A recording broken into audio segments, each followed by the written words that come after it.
MP1, Adjusting for the Present by Sierra Sione and Mia Zwolak. As children, we live our lives through trial and error, primarily by listening to those around us, assuming their instruction is all that we need.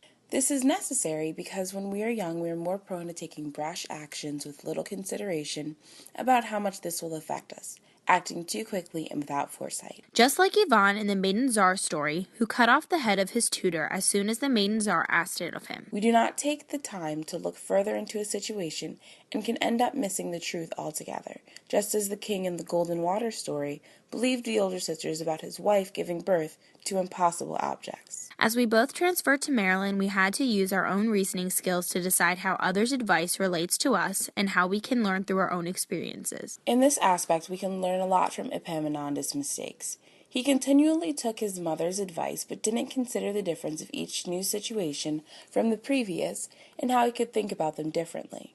Starting our University of Maryland journey was exciting for each of us, and we began finding out that we couldn't rely on others to make our experiences successful.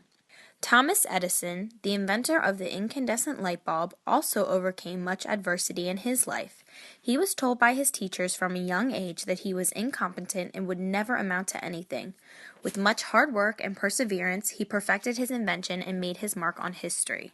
From selecting courses to joining clubs, we had to decide what was best for us and struggle to find our paths regardless of whether or not we had to go at it alone, just as the sister did in the Golden Water story, climbing the mountain on her own even though it was dangerous. She took the time to think about her situation and put cotton in her ears, just as we now have to keep taking time to look at our own situations here on campus and adjusting to make the best of them. We do not always ignore the insight of others when learning how to succeed in this new setting.